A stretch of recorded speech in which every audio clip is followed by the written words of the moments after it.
Welcome to today's seminar about assumptions. This is the 10th in the series, and I have 5 more coming for you next week, so I'm hoping you will join in there as well. But today we're going to talk about assumptions, and I have named it also the necessary root of all evil. I'm going to shift over and share my presentation, so just hang in there, and we will get started here. So, now, what we're going to be talking about today is a processing in the brain which we cannot live without. And this is why I call it the necessary. And then the second part of that sentence is the root of all evil, because assumptions also knowingly leads us into so much misunderstanding and conflicts. And this is what we're going to be talking about. We're going to be talking about the nature of assumptions, what causes them, how does the brain actually process, how do we get to the conclusion that this is our assumption. That's what we're going to be looking at. So I'm going to invite you for doing a little experiment. First, here is the front of a house. And I want you to think about, where would you enter this house? As you can see, there are 3 options. So where would you enter? And then if we go to the inside of the house, just for a second to see what happens with your choice, something is missing. Now, again, this is maybe perhaps a little bit exaggerated example, but we do assume that the door would be the place to go in, because normally it is, and normally on the other side the door would be there as well, right?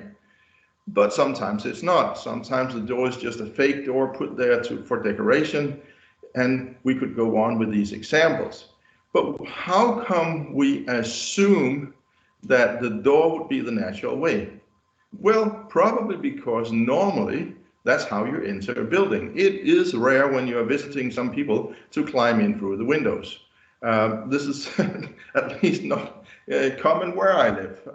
So if it is in your place, my apologies for that, but typically we will use the door. So our brain is conditioned to make choices in life. And that is what we have to look at today. How does these choices appear? How do they come up? How come I have that choice, that assumption, and you have a different one?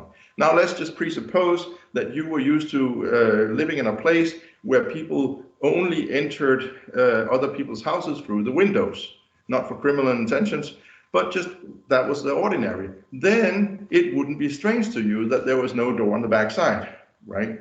So again, we can have different backgrounds leading us to different assumptions. And this is what we are aiming at clarifying today. How come this happens? What is the reason? So let's look at 3 different scenarios that we can look at. So first of all, we have assumptions.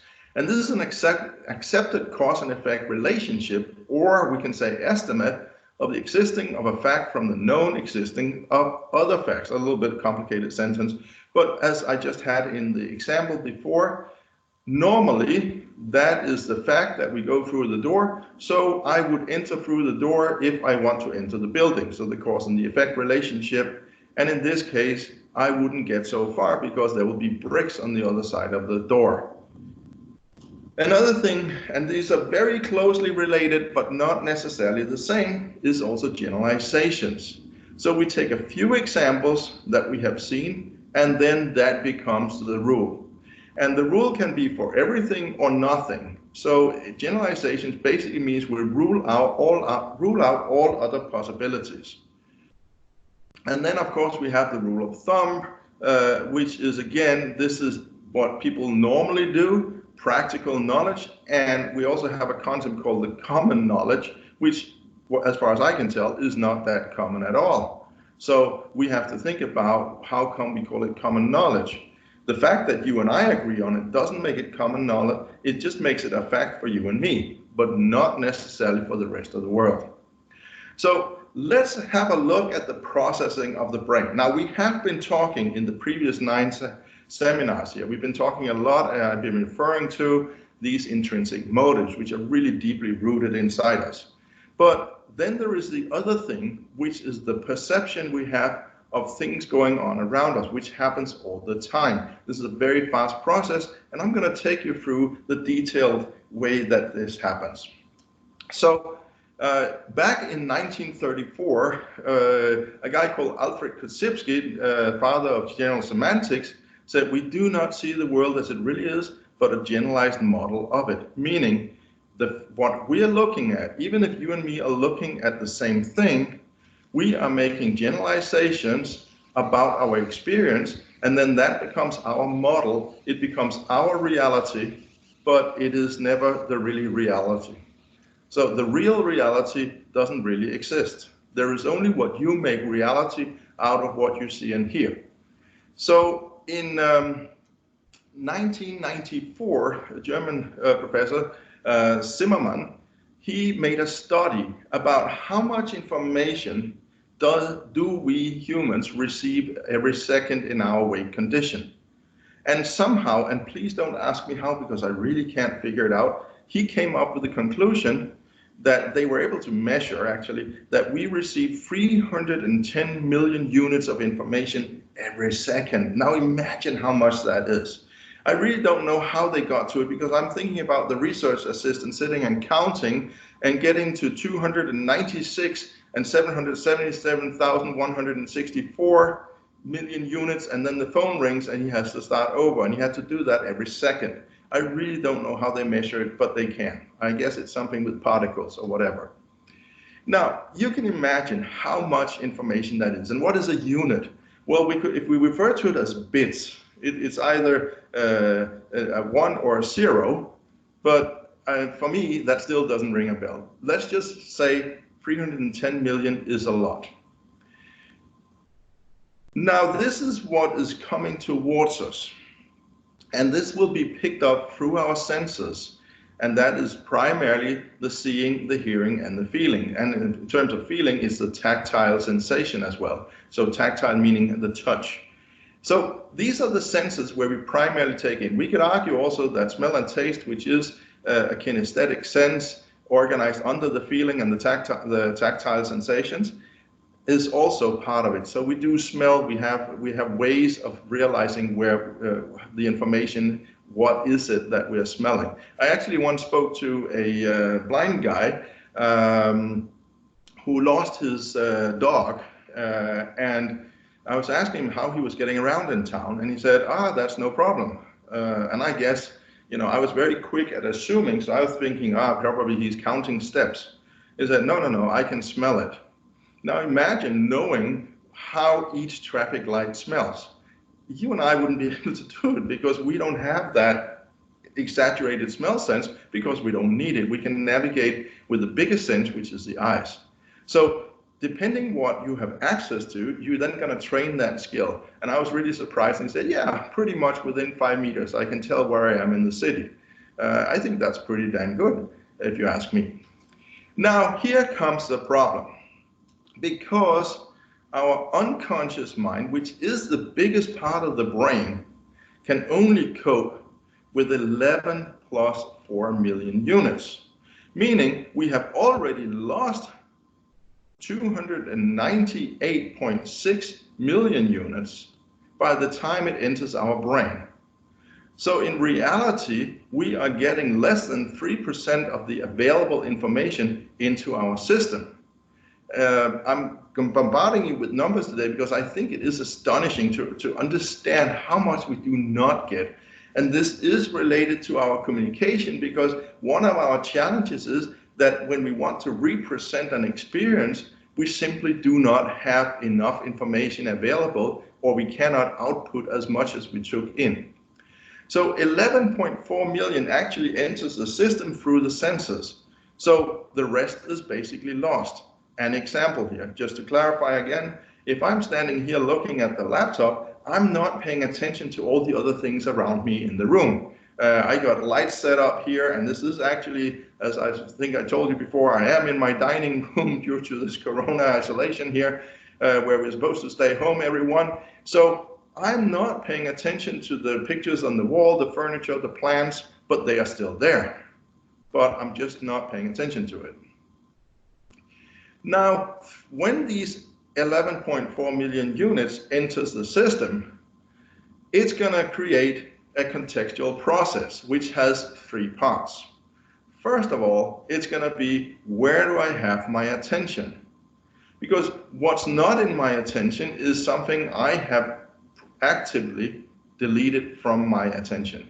So technically it's called deletions, but I like to actually rephrase it to, where do we have our attention? Because the only thing we have our attention on is where we can get more details. You can try another experiment here. If you kind of try to look just out into the room, trying to get as much of the room into your perspective, into your sight as you possibly can, you will notice that the details disappear. But the moment you then shift your focus to one particular item in your room, wherever you are, in your office or your living room, or kitchen, whatever you're sitting now, you notice suddenly that the level of detail changes, because we have less information to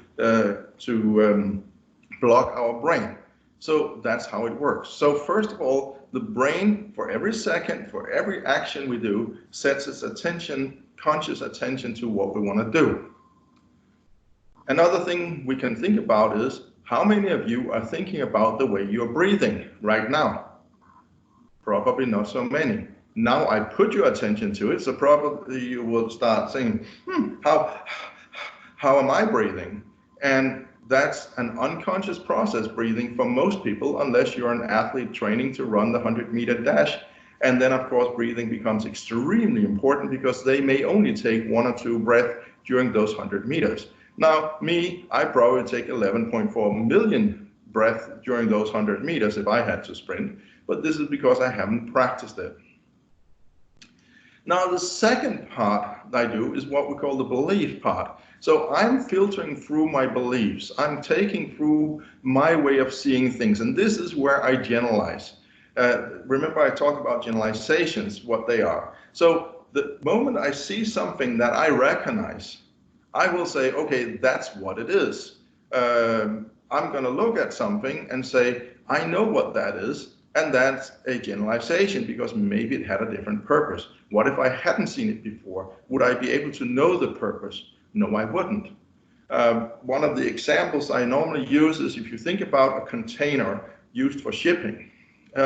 Most of you, and I'm pretty much assuming all of you, that is an assumption though, knows what a shipping container is. Now, they come in different shapes and sizes, but let's just take a standard container.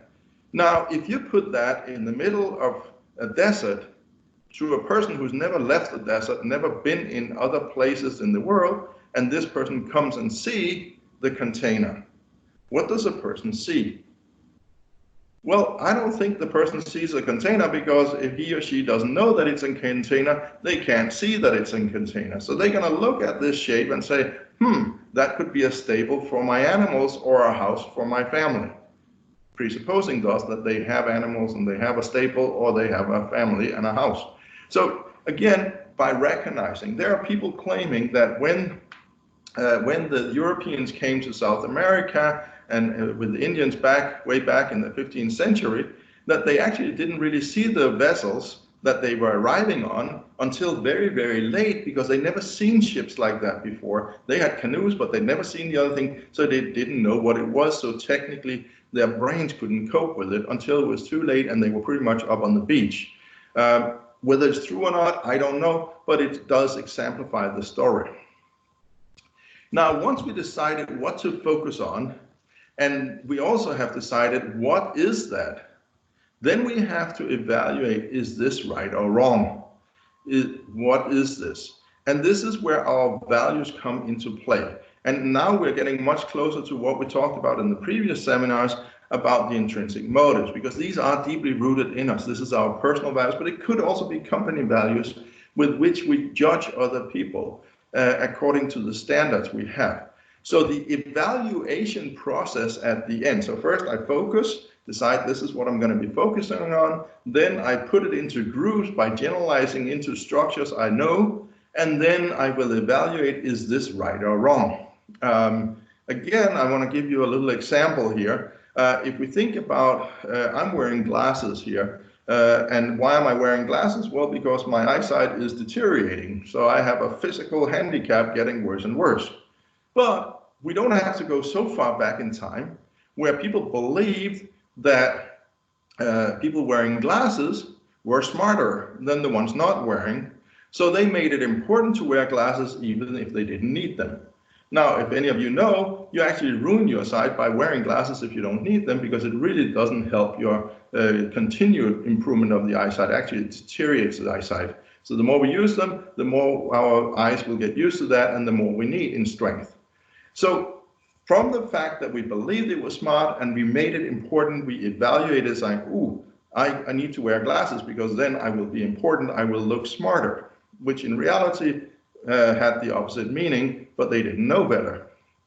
So we do this all the time. You just have to make up your own example. These are just some of the funny ones that I can think of, but again, it happens all the time.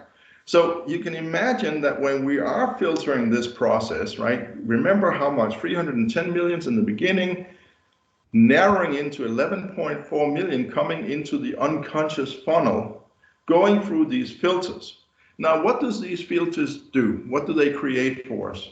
Well, we have the intrinsic factors, the motives, right? They are already in there. So that's part of our evaluation process. We also have our past experiences. So if I have seen somebody do something, and I might even have seen it more than once, then I can generalize and say that means that people will always do that. We have the memories, things that has happened to us. Doesn't have to happen a lot of times, because it can be a big memory. It can be also maybe even a traumatic memory. And of course, that will influence how we think about a certain situation. Some people who have been in a car accident will not go into a car anymore because they're evaluating that all cars are unsafe, even though that what happened had nothing to do with the car, but could have had something to do with the other driver. We're still going to start generalizing that, putting it into our memories. Although it only happened once, it becomes a generalization because the impact was so dramatic. And then, of course, we have the decisions we have made in our life also based on this. And again, we make decisions based on what we think is the right way. And of course, some people are reflecting more, analyzing before they make their decision. Some are making them more intuitively, faster. It doesn't really matter, because at the end of the day, even though you're analyzing, reflecting on them, you're still using the data that you have access to. That doesn't mean you necessarily have access to all the data in the world. So again, and we know this also from conflict management, when we talk about what is a fact. A fact is when you and I can agree on it, but it doesn't mean that it's a fact to the rest of the world. And this is back to the statement at the bottom. We do not see the world as it really is, but a generalized model of it. So it's a model, it's a replica, but not the real reality. Sounds confusing, I know that, but we have to get used to that. Now, this leads us to the unconscious states, because unless we are actively thinking about it, this is something we're doing each and every second, just like breathing. We don't think about it, we just adjust it. But of course, if you are starting running, you will suddenly notice, I'm breathing heavily. And then you might learn how to get control of it. I remember when somebody taught me how to breathe during running. It was a huge relief, because suddenly there was a structure to it and a rhythm, and it actually meant I ended up with having more air, so I could run even better. So again, these are the things where we take an unconscious process and move into the conscious part. Now, that is when it becomes really interesting, because if you think about your brain as a computer, as a laptop, PC, whatever you have, a Mac, we have the hard disk and we have the RAM. Now, the hard disk is where we store all the information, and we can shut down the computer and it's still there when we open it up again. And we can also, and I don't know if you experience that, but I do it from time to time, we can even lose a document because it put itself in some weird folder somewhere where we didn't think about how to access it. And this is actually the same thing that happens with the brain. When people say, I can't remember, well, it's actually not true. They should say, I can't remember where in my brain I stored the information, because the information is still there, unless you had a trauma, so a physical impact, a damage to the brain, it is still there, but you have maybe forgotten the route to the knowledge. And of course, the older you get, the more information you may have put on top of it, so it becomes harder and harder to remember things. Now, when we do this, we then look at the RAM, which is where we only have the current process. And this is what we call the conscious mind. And if you think here, 40 units is left after the filtering process. So out of the 11.4 million units, we have decided where to focus, we have organized it in groups we can comprehend, and we have evaluated, thus we have then comprised it into 40 units. Now those 40 units may be bigger than the 11.4 million units or the 310 million units, because again we have grouped the information, but 40 units out of 310 million units. So no wonder when we are communicating something to somebody else, for instance, if we are passing on communication through the layers of an organization, you can understand now why so much information is lost and why it's better to have more direct communication. In reality, if the CEO wants to get a message to everybody in a big company, it doesn't help that he tells it to his board of directors and they go to their department heads, and the department heads go to the team leaders, and the team leaders go to the supervisors, and supervisors go to the man on the floor. Because at that time, the message is completely different. So it would be much smarter if the CEO just recorded, just like I'm doing today, his or her message, and then said, okay, let's broadcast it to everybody in the organization, because then it makes sense to everyone. They're getting the same information. They're not getting it filtered through all these processes, because every single time you pass on to somebody else, they have to take it in through this process, and then they have to output it again on what they had attention to, what their beliefs are, and their evaluation system. So again, it will be filtered each and every time you do this. So those 40 units becomes the internal representation equaling our perception. And this is quite cool, because we know that when we see things, and this is, for instance, when the police sees it, when there's an accident and they start asking the witnesses on the street, it's going to be different stories they're going to get. Just think about it. If you have, you're almost standing there, but you have your back to it, you hear brakes on a street, and you hear a kapoom. You turn around and you see there's a car, lowrider, fancy colors, playing loud music, and then there's somebody lying on the street. And then you look in and you see a guy with sunglasses and beard and whatever you have, you make up in your own mind. Now, did you actually see the accident? No, but in many of you, the brain will already say, oh, he did it. He's the sinner because he is one of those guys riding around in a car like that. So again, based on the grouping and the evaluation. But in reality, you don't necessarily know. But when the police start asking, they're going to get 5, 6, 10 different stories about what happened. And then their job is to try to gather the best picture of what happened in reality, or as close as they can come to reality. If you think back to when we talked about the listening a week ago, this is actually what we do by keep asking these questions in the way I showed you, is that we're going to then uncover all these things in there, so we get more and more precise information, because we can't get it just from one answer. So our conscious mind and thinking is what we normally operate on when we are aware of it. So based on this, again, reminding you, there is so much information around us, we cannot cope with it. Right now, we are in a situation where we are being bombarded with information. I'm sure that even if you try not to look too much at the news, you keep doing it more than once per day. And we're getting new numbers from all over the world about how horrible it is. And it is indeed. But we're also getting a lot of crisscrossing information. Some people are telling us it's not so bad. Some are telling us they have found the cure. Some say there is no cure. Some say this, some say that. We have too much information cluttering our brains. Of course, you will have your preferred sources. So if you believe a certain person and that person says, well, this is the truth, you're going to make that the reality. But then you're going to sit with somebody else saying, but I heard it from somebody else that I trust, and they said complete opposite, and then you're going to end up in an argument. Of course, none of them have to be right. And this is the interesting part. They could actually both be as wrong as they possibly could be. But you end up having a fight and an argument about something where you're both assuming that you know the truth, you know the fact, based on the way you filter the information you take in. So what we're going to finish up here talking about is the fact that these assumptions, remember I said we have to have them because normally we would enter through the door, not through the window. So in this case, we do have this, right? We need to make assumptions because we cannot function without them. I do believe that if I want to drive my car, I should get into my car and start the engine. But because while I'm standing outside, I'm not really going to go that far. It is an assumption because maybe there would be other ways of doing it. I'm not really sure. But again, we need these assumptions. We need to think that this is the way it is, and that's what we do.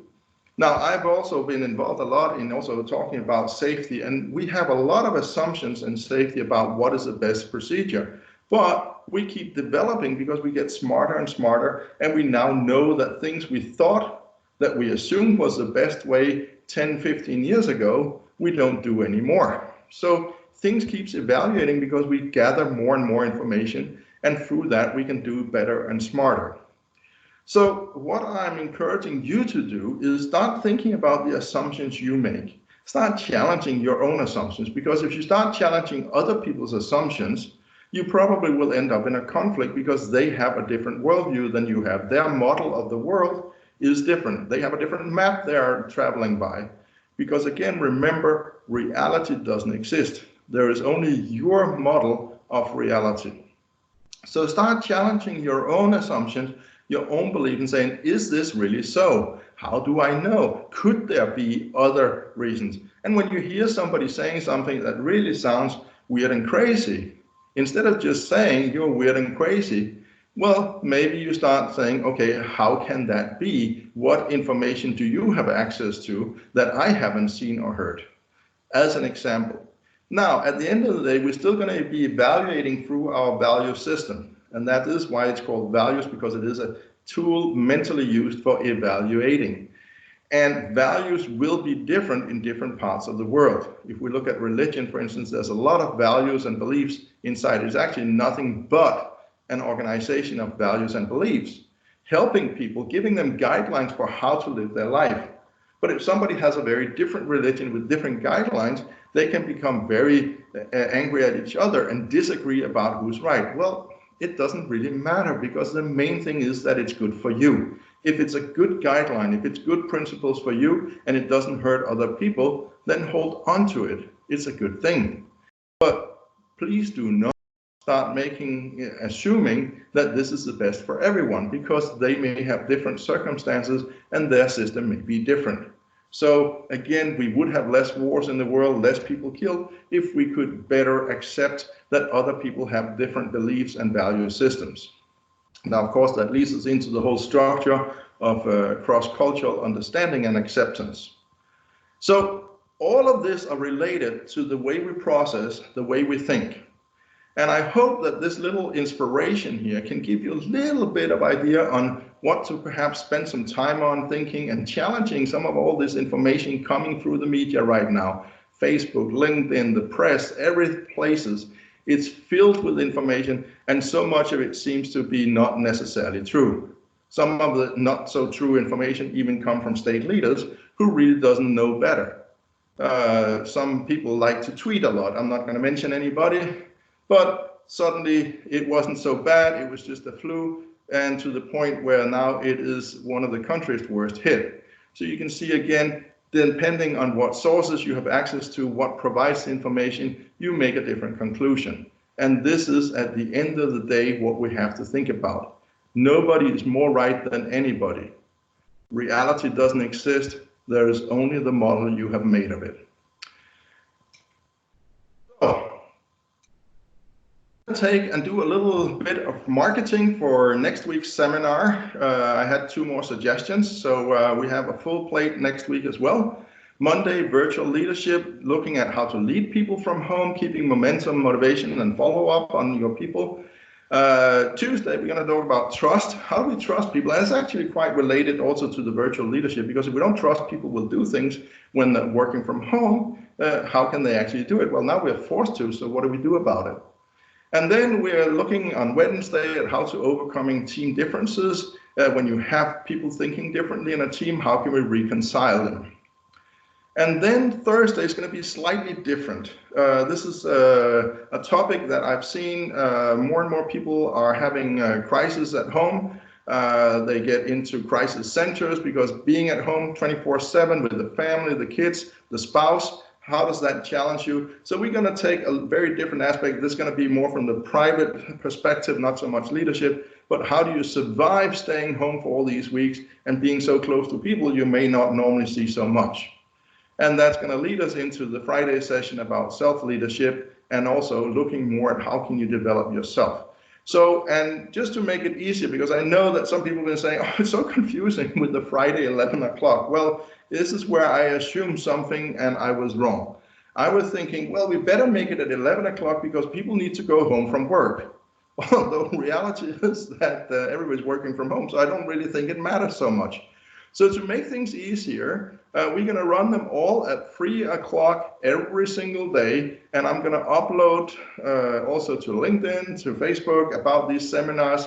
For those of you who already have signed up, I'm just going to continue to invite you. But please, please, please share so we get more people joining in, more people who can benefit, and more people who can actually have something for their brain other to think about than crisis and bad news. So thank you for hanging in there for the content session. I'm going to stop the recording now and open up for questions. So just a second.